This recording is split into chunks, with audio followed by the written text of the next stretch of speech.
the appearance of the demon Vritasura. Ata eva swayam tad upakalyasimakam bhagavataha parama gurus tattva charana sata palachak chayam vividha vidinam samsara parimopapasyanim upaskritamam vayam yad kaminas padatitataha etad eva swayam tat papakmasimakam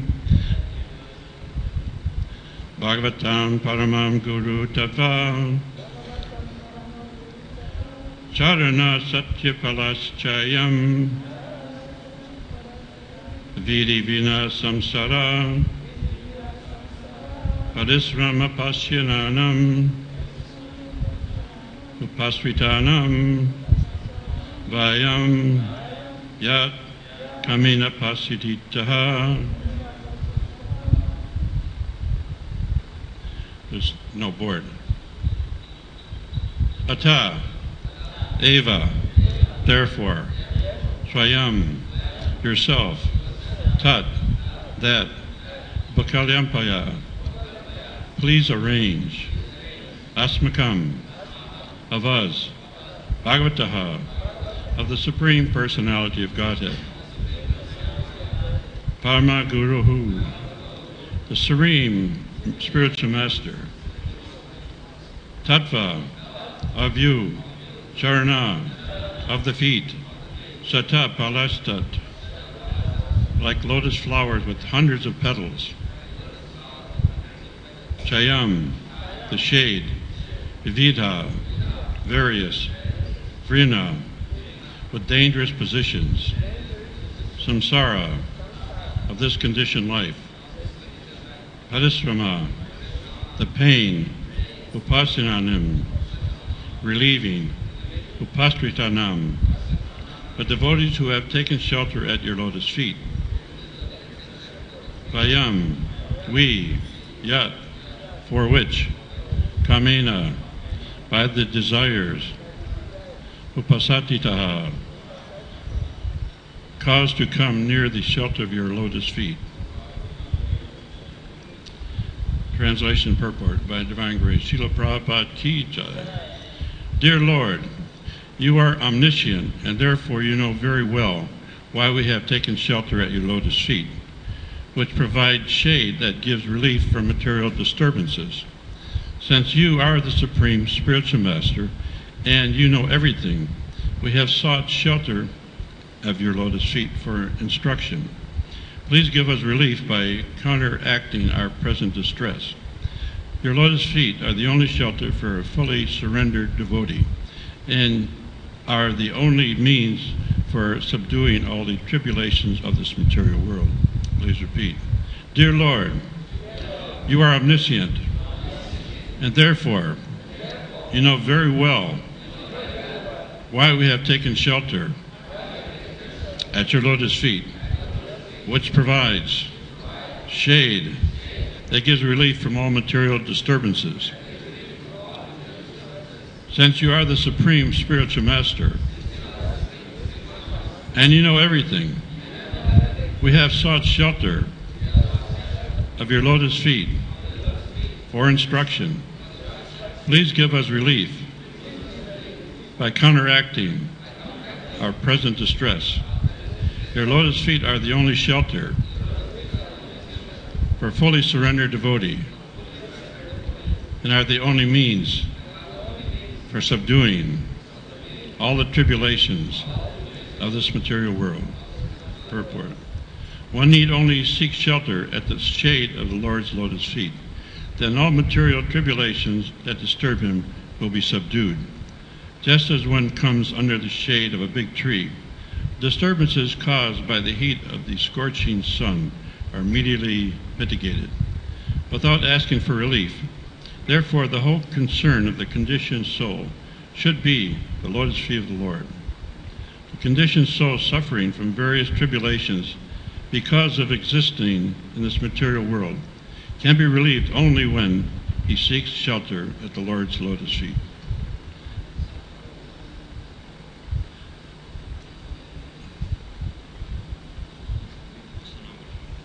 Oh.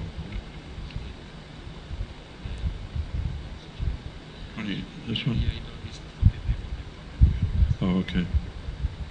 Okay, text 44, I'll just read it. I'll read the English. Therefore, O Lord, O Supreme Controller, O Lord Krishna, please annihilate the dangerous demon Vitrasura, Tatasha's son, who has already swallowed all our weapons, our paraphernalia for fighting. Purport. Those miscreants who are greatly foolish, lowest among mankind, whose knowledge is stolen by illusion, and who partake of the atheistic nature of demons, do not surrender unto me, O best amongst the Bharatas, Arjuna. 4 kinds of pious men render devotional service unto me: the distressed, the desire of wealth, the inquisitive, and he who is searching for knowledge of the Absolute. The 4 classes of neophyte devotees are who approach the Supreme Lord, Supreme Personality of Godhead, to offer devotional service because the material motives are not pure devotees. But the advantage for such materialistic devotee is that they sometimes give up their material desires and become pure. When the demigods are utterly helpless, they approach the Supreme Personality of Godhead in grief and with tears in their eyes, praying to the Lord, and thus to become almost pure devotees, free from material desires. Admitting that they have forgotten pure devotion service because extensive material opportunities, they fully surrender to the Lord, leaving to his consideration whether to maintain them or to annihilate them. Such surrender is necessary. Bhaktivinoda Thakur sings, Arabha Radhababa Keva Chetodaha. O Lord, I fully surrender unto your lotus feet. Now as you desire, you can protect me or annihilate me. You have the full right to do either. So we pray in that mood that ultimately we can surrender. And if we surrender, Krishna puts the big stick on our head and smashes us one time after another. We should take that as stepping stones instead of stumbling blocks. And it happens to all devotees, I think, that ultimately we go through trials and tribulations. That's the progress of making it back home, back to Godhead. Without these setbacks, there's no progress. Without negativity, there's no positive turn. So the contrast is always there. And we are careful about what we desire. And so, of course, there's one desire that we can blanketly accept, and anybody know what that is? What's the one desire we can pray for? I have pure devotion to service. That's it. So if we pray for pure devotion to service, we're in good shape. You can't go to the demigods for that. Like, there was a time when one devotee was asking Prabhupada if we can pray to Ganesh for removing the obstacles in devotional service. Can we pray to Ganesh? Well, it was Guru Kripa, and he said to Guru Kripa, you can pray to Ganesh, but you have to give me $100,000 every day. And so he wasn't able to do that. He did a good number. He provided enough money to build the Krishna Balaram temple in Vrindavan and helped in the Bombay temple. So you got to be careful about your desires. One devotee was praying, oh my Lord, in front of Radhasham. He was praying to Radharani, please, this girl, I want to marry her. And she's a beautiful girl, and she's French. And I want to marry this girl. Please arrange for this. So he kept praying for that. And so it turned around. It didn't happen for maybe a year, 2 years. And finally it happened. He got married to this girl. And his life has been miserable ever since. She became a prostitute, got AIDS. 2 daughters came out of the marriage, and they both became prostitutes. And so you just can't pray for anything material. We may pray to, give a good class. That might be an interesting prayer. But ultimately, prayers are something that we're not following demigods, and they pray for distress relief, and ultimately demigods are in a condition where they're so much absorbed in the material opulences that they can't understand there is a God.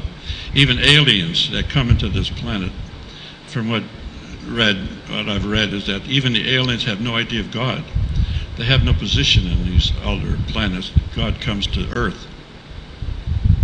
So, in terms of prayer, we're careful about that. You know, we can pray every day. We're chanting the Maha Mantra, and ultimately prayers do come like that. There's one story that came out of Vrindavan with Ganarnava. He said there was a person who he met in the terms of his preaching in the court. He's a court kind of lawyer. And so he kept meeting this person. He kept becoming friendly, and they took prasad together.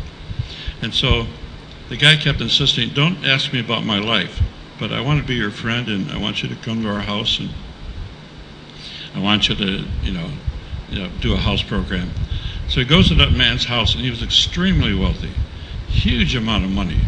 And so he's one of the top money makers in Australia. So the money was just flowing in this person's hands. And so he learned that by being in that house, that from the others who were talking, that this man had the biggest meat packing plant and the most elaborate sense of delivery of meat to all parts of Australia. He had hundreds of big, huge trailer trucks. And so when he found out, Ganarnava was shocked when he found out this is what the man was hiding. And so ultimately he just said, forget it, I'm giving it all up. Ultimately they sold the business, and they're much happier, of course. So in terms of one's past karma, we come from different degrees of realization, and ultimately we come from different reasons, like it's mentioned in the sloka. If you're distressed or you're inquisitive, for myself it was an inquiry. We're searching for a spiritual master. And my wife was more intent on this than myself. So she said, we have to now find a spiritual master. And so there was no finding any spiritual master where I was from. I didn't know any vegetarian until I was 33, until I met her. And so she said, you must do it now. I said, okay. So I was doing a big mural in this restaurant. I took out a big world map. Okay, if there is a God, let him direct us.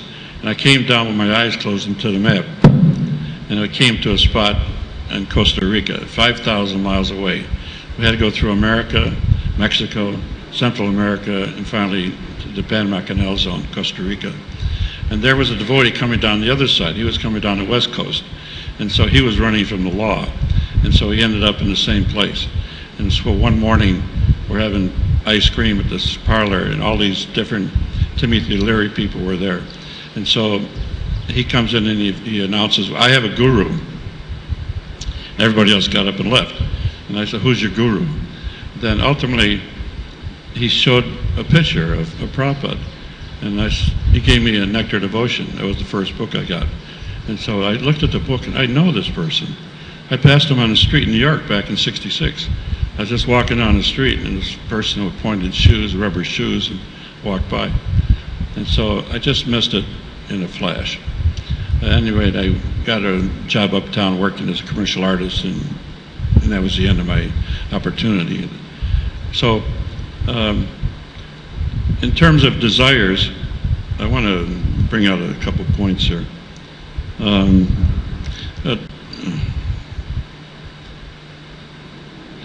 We haven't asked anything in material life or spiritual life, because ultimately God is all prominent in every fashion. He's in our soul, he's in the atom.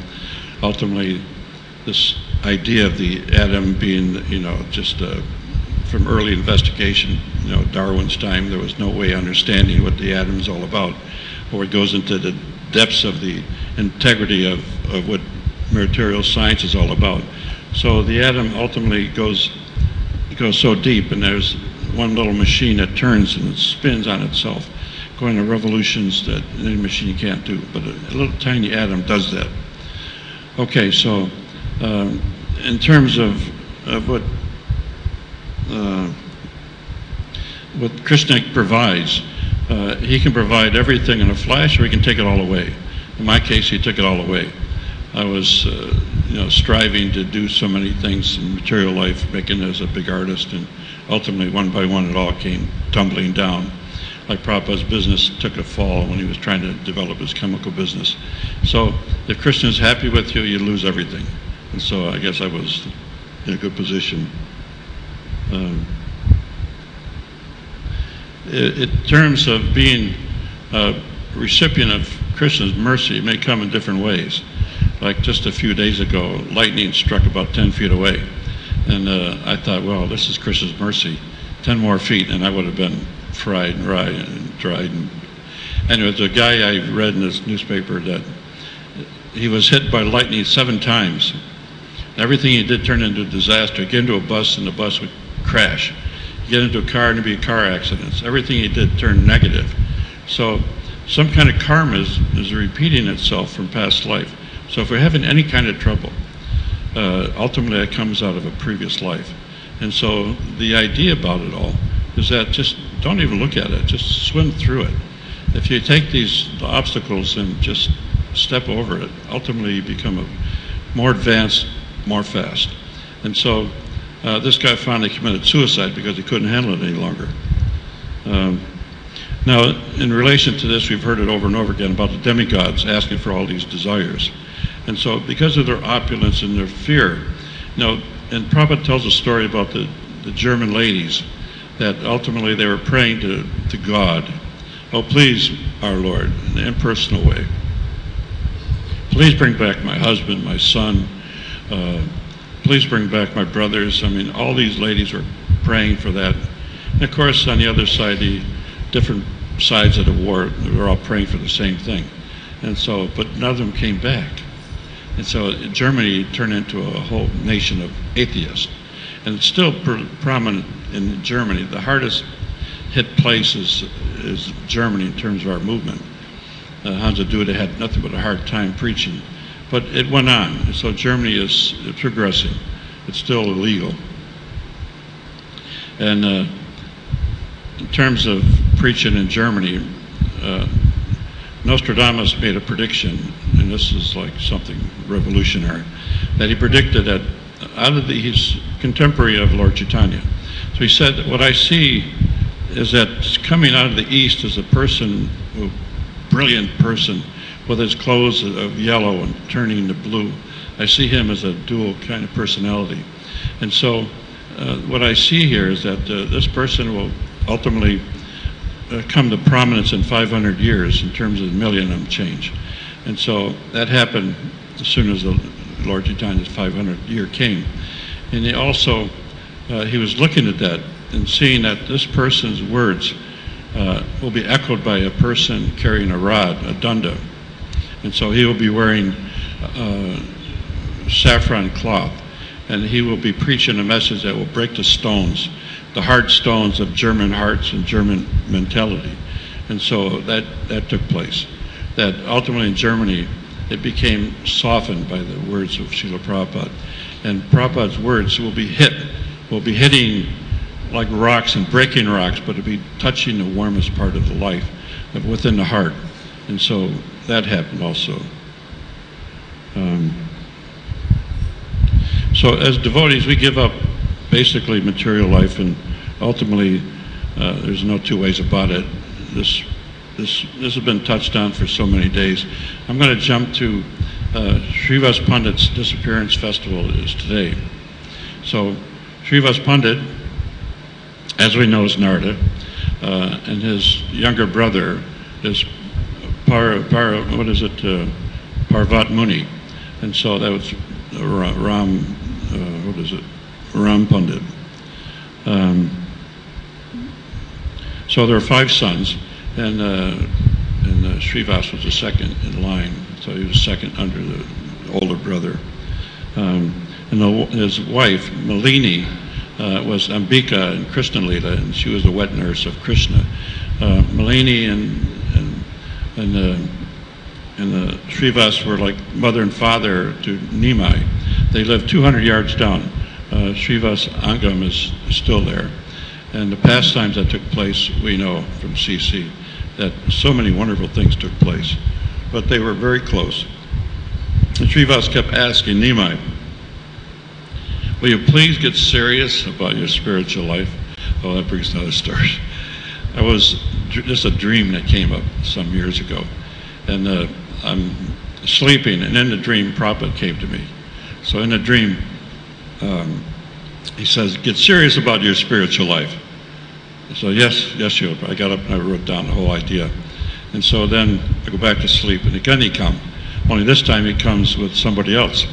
And this time he's carrying a whole big marble plaque. And on that plaque was inscribed in Latin some words. And he asked me, do you understand Latin? Yes, Yoga Prabhupada, I know Italian. So it's the same almost. So what does it say? In big letters, chipped stone, etched in stone with the words, get serious about your spiritual life. So, and then not only did he say that, but he turned to his friend next to him. He should get serious about his spiritual life. And so I looked over, and it's another Prabhupada, two Prabhupads face to face, telling me to get serious about spiritual life. And so that's what Srivas Pandit is telling Nimai.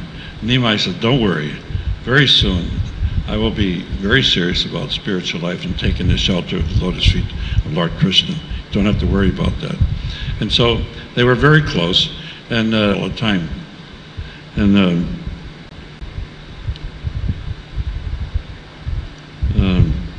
then one of the most important elements, I think, in CC is like the 21-hour ecstasy. And it happened in Srivas Pandit's house. And so he goes into the house, and he goes into the deity room, and Lord Chaitanya sat down on the bed. But there's always a bed provided. And Prabhupada wanted that across our movement, that every temple have a small bed to accommodate the deities. And so he sat on the bed, and he exhibited his four-handed form immediately in front of Srivas. And Srivas was just knocked out by this. And so then he revealed it to the whole family. And so then it goes on more and more, that there was this Dukhi, and he carried water for Lord Chaitanya, and she became Sukhi, from sad to very happy. And so there was Narayani, this little 4-year-old girl, who was there in the house. And Lord Chaitanya asked her, you chant with tears in your eyes.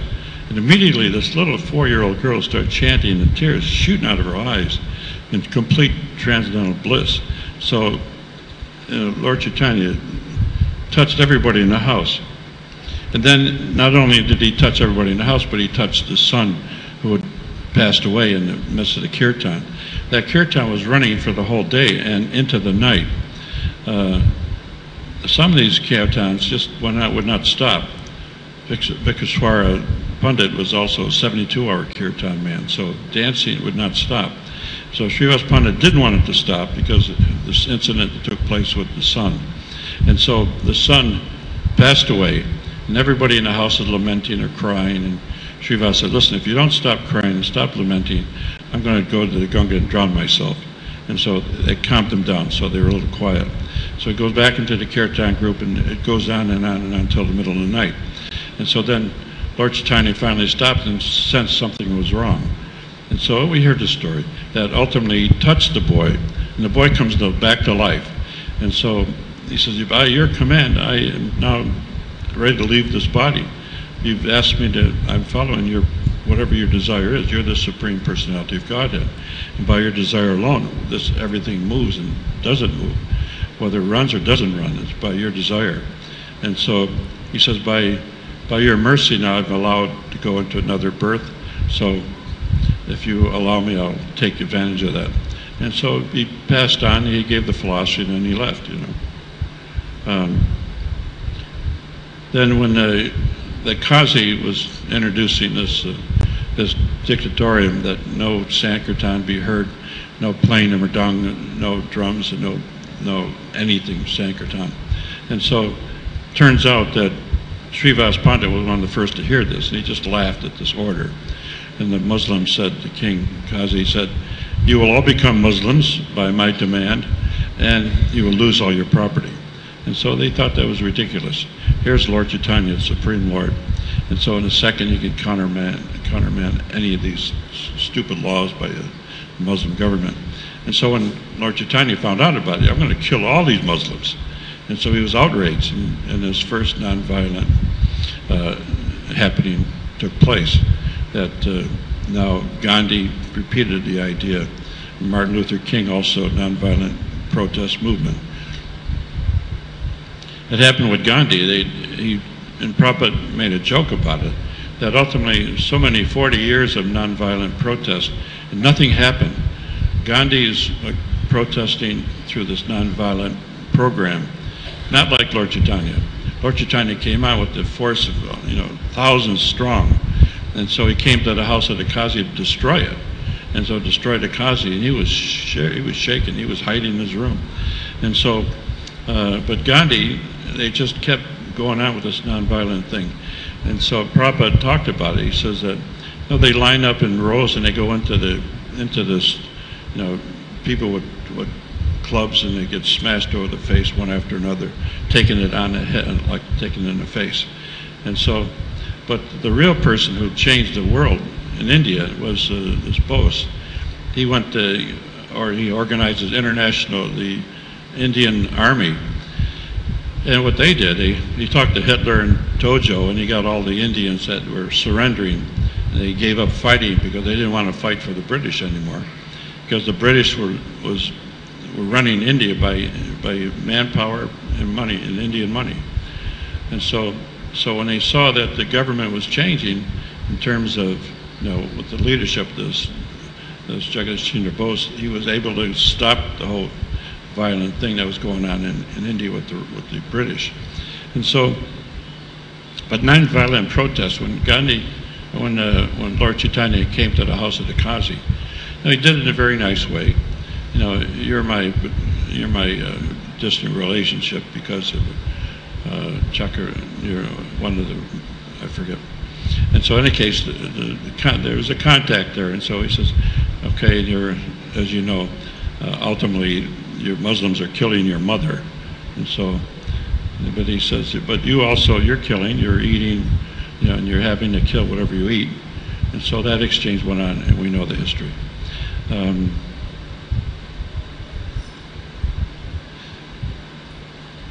We have what's known as split personalities in the material world. In the case of many of our acharyas, they also have split personalities. In other words, like when Srinivasa Acharya becomes, when he's Narada Muni, then he turns back into Srinivasa Acharya. It doesn't mean like Narada Muni dies or disappears and Srinivasa Acharya appears. No, there's this Tatasta Shakti, there's unlimited potency here. So many have come in different ways. So Lord Brahma, he comes as Haridas and also as Prahlad. And so he's got a split personality. And of course, Dvaita Acharya is Sadashiva and also Mahavishnu. And so these are not split personalities like the material world. These are like, empowered beings that we emanate and pray to for definitely for advancement in spiritual life.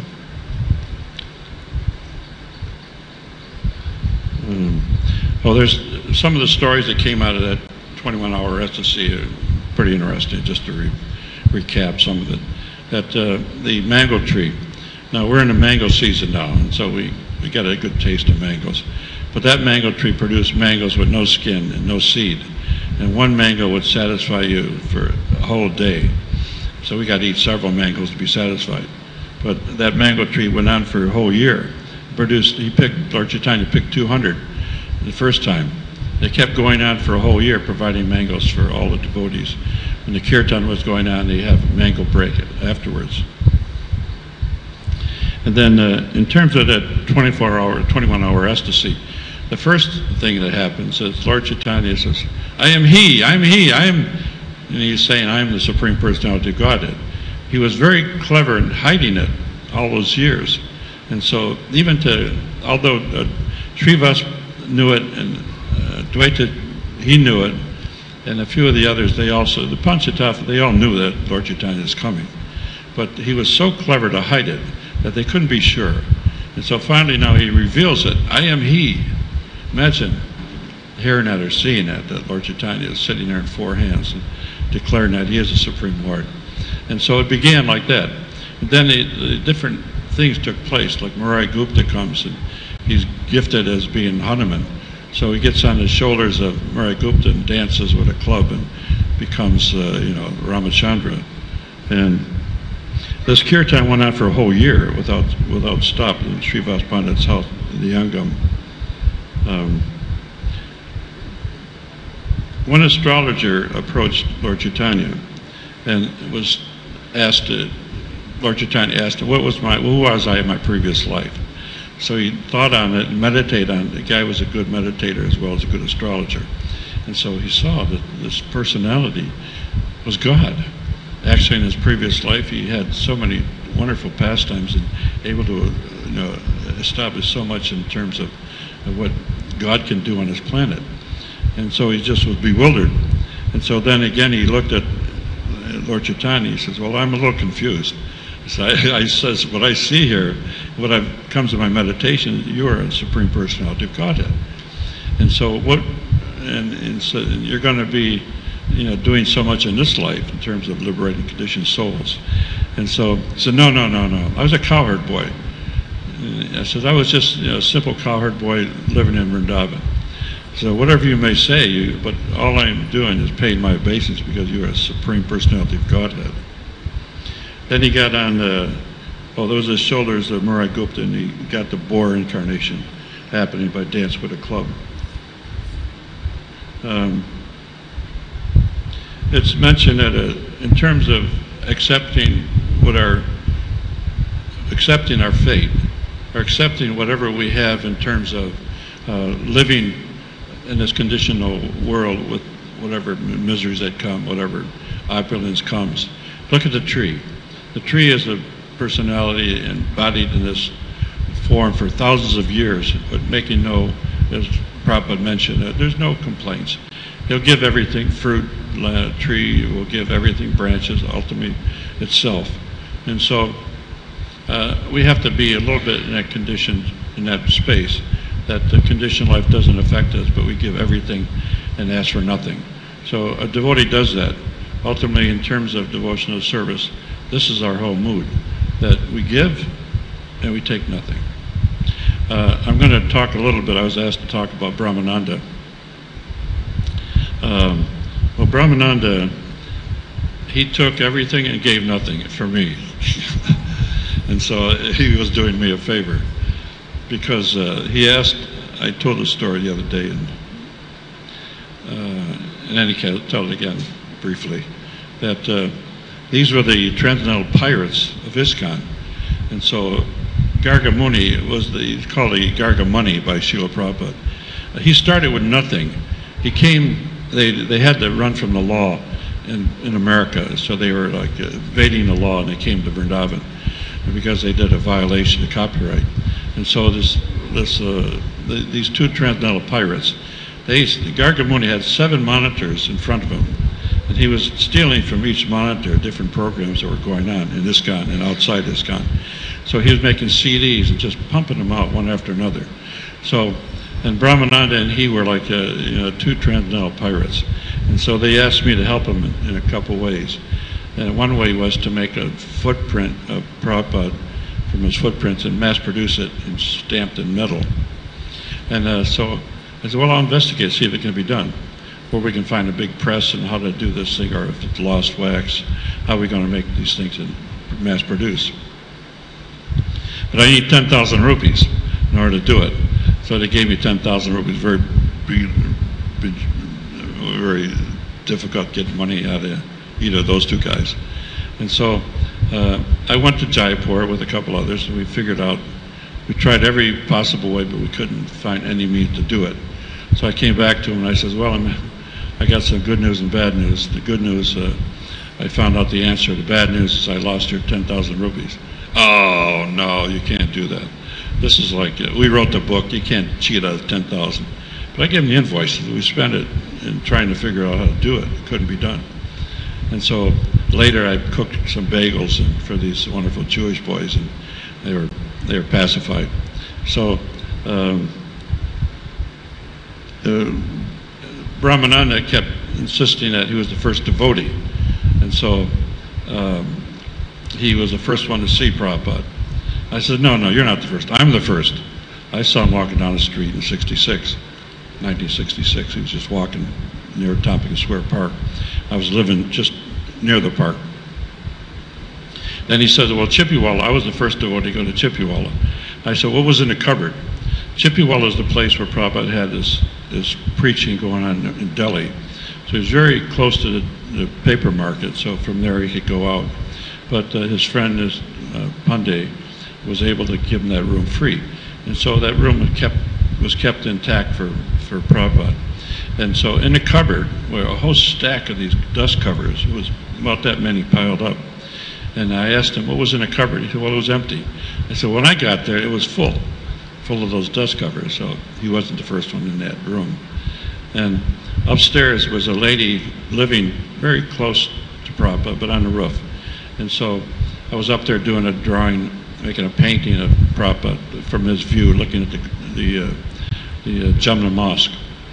And so I was doing that, and she came over and asked what I was doing. I explained I'm researching, doing this painting for our spiritual master. And who's that? And I showed her some Back to Godheads magazine. She looked at that and she started crying. She almost dropped dead because she never had any idea. Prabhupada was in his room and sometimes would go and sometimes come back. He would go back and forth, Vrindavan and Delhi. But suddenly he never came back. And so she was in a quandary, had no idea what he was doing or where he went. So when she saw those magazines, he did it. He did what he said he's going to do this. He did it. He's going to change the world and make temples all over the world. He did it. So ultimately that lady was completely astounded by this whole thing.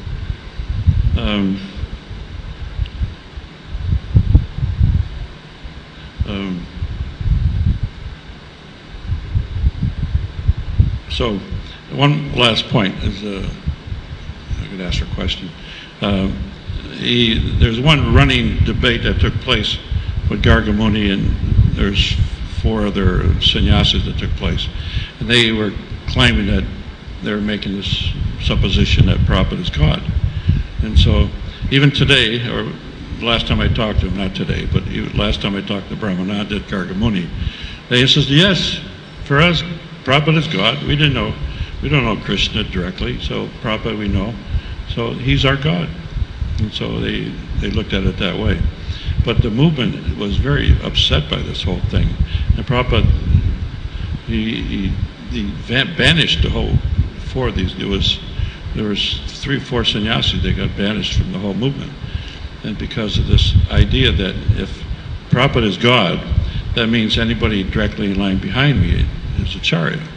And so ultimately this new Acharya business was started even in Prabhupada's time. And Prabhupada just said, that's not the etiquette. You don't start initiating in the presence of the Guru. And so in time, you'll all initiate, but not in the presence of, while I'm still alive. And so they were rectified, and they got taken to Detroit, I think, with Bhagavan. And ultimately they were told to just be dropped. They were like in prison. And so they got left in, they were like walked out the door with no shoes, no place to go, no money, no clothes, just what they had. And so they went on, ultimately they started making temples, Vishnu Jan went south, and Brahmananda stayed that area. And so ultimately they did what they had to do. They started preaching, and ultimately they were very successful. Gargamuni started with nothing in Vrindavan. He built up a small little fortune because he had the ability. He was born in a Jewish family, and it's natural. So you go there today, you'll see out front they got a store. And they're mass producing everything that you can possibly want. All of Prabhupada's books. BBT was giving it was cost a lot of money to get the folio. And so they started pirating and gave it practically free.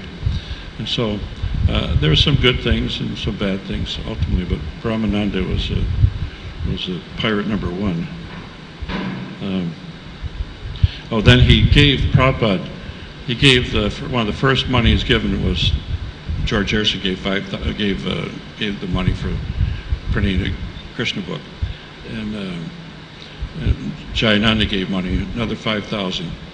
but Brahmananda gave $5,000. And so, Prabhupada was very happy receiving that money.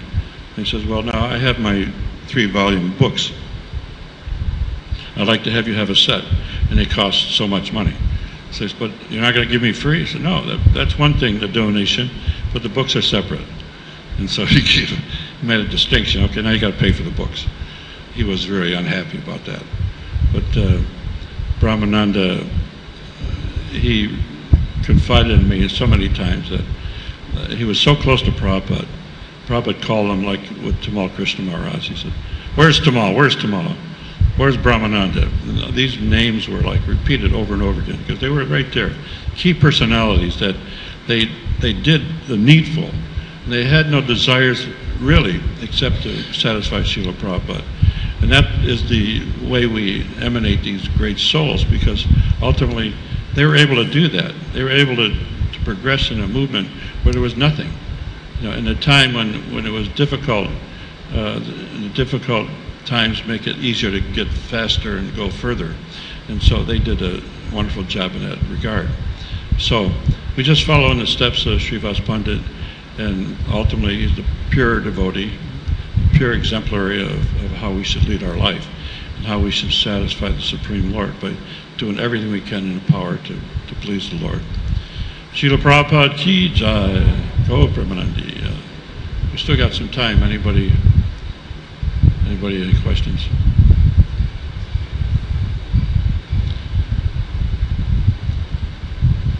Oh, there's one over there. Got a microphone?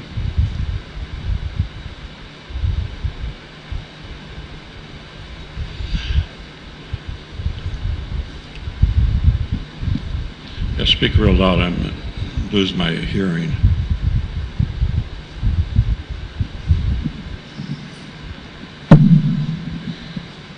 Hare Krishna.